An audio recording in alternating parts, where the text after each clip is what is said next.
We're going to remodel this bathroom and bring it from this outdated early 2000s look to a new, more modern, more functional bathroom. First thing we're going to do is go shopping for what the customer wants. We get started by covering the floors with ramboard or cardboard paper on all the areas where we're going to be walking so that we ensure we don't track any mud. The next thing we want to do is make sure we do some dust control by putting plastic from floor to ceiling all the way around the work area before we start our demolition. Next, we remove all the fixtures since they're going to be replaced by brand new fixtures. We're going to be doing plumbing with a new valve and new fixtures. We want to remove the old fixtures before demolition of the walls. So we carefully unscrew what needs to be unscrewed and we remove what we can remove without having to bang and break any pipes. We use a crowbar to assist in removing these panels, these Corian panels that were previously broken off with a hammer.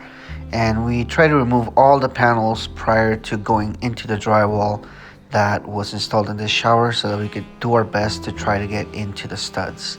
As you can see here, they had only gone up to a certain height, but we're gonna try to go all the way up to the ceiling, so we're gonna remove everything down to the studs. There are different methods of installation for shower pan floors. In this case, the previous contractor had used a mortar bed, which is a common practice, but they didn't use a pan liner, and the hot mop had failed, causing this shower to leak. So we're taking it all out. We're gonna start fresh. Here we are down to the studs. We're gonna be removing all the drywall and all the actually dent shield that's on the walls right now so that we can start fresh. Since the customer brought me a latte, it was time to take a coffee break.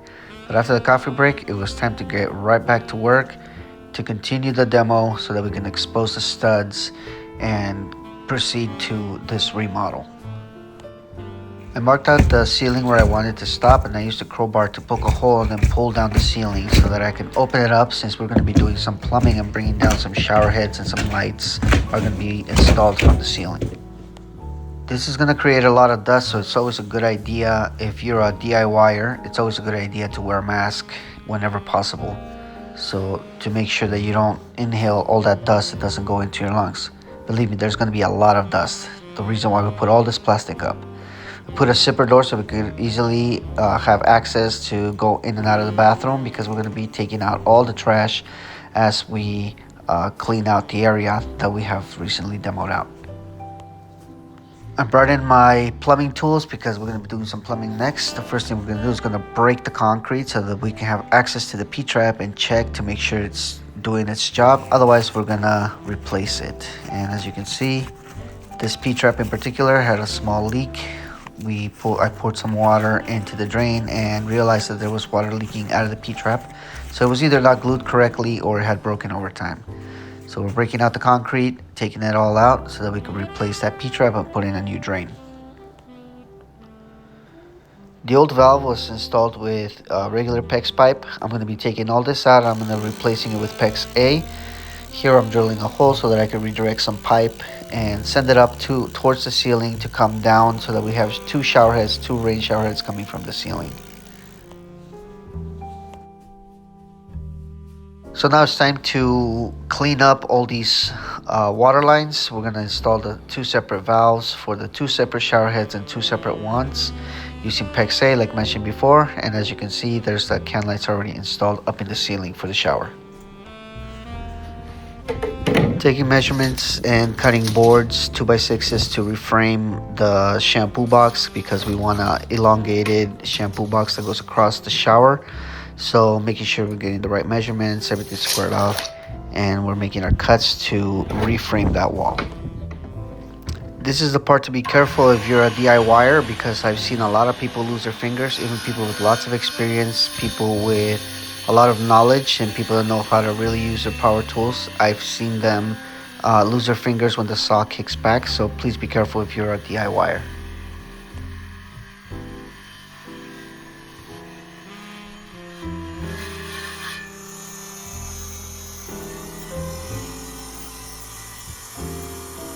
These cuts can sometimes be done with a table saw. In this case, I used a chalk line and some clamps on my work table to cut using just a skill saw. Whichever method you use is fine, just as long as you're careful.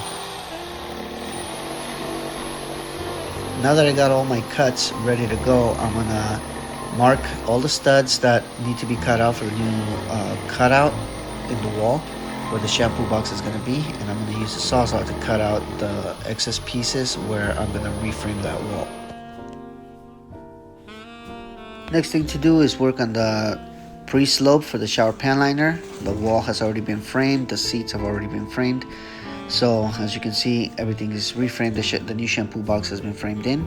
So now we're going to start working on the shower pan liner for the shower pan system so that we prevent leaks.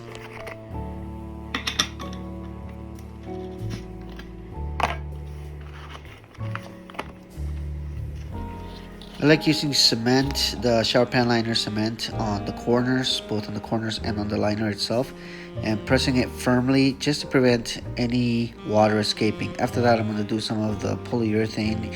Usually I like using the Noble Seal on both the drain and on the corners just to make sure that there's no water passing through at any time.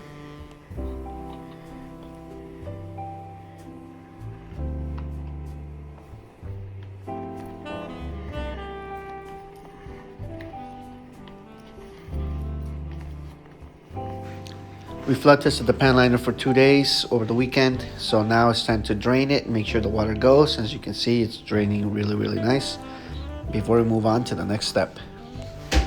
The time has come to do waterproofing on the walls overlapping the shower pan liner, using fiberglass mesh on the seams with silicone, and using silicone on the corners, and using a waterproofing membrane throughout.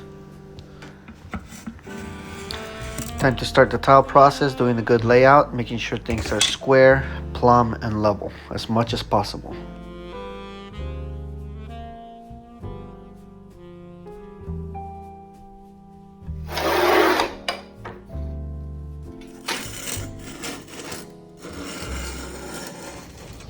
The wall tile is now in, so we're getting more deck mud for a mortar bed for the shower pan floor.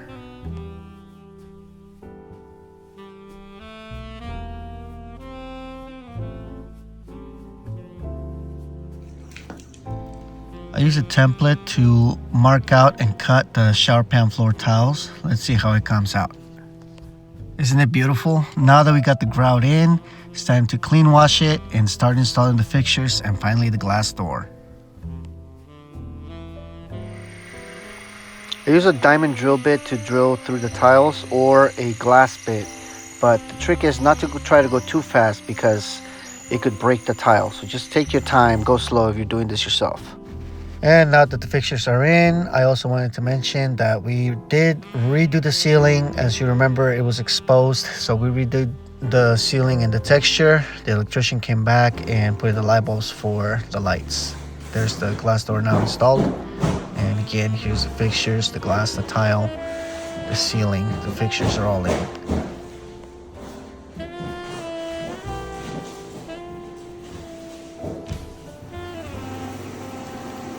Water's working, the handheld, and then the shower head, the rain shower head. Isn't that beautiful? And there you have it, another beautiful bathroom by Paragon CA. Thanks for visiting. Thanks for watching.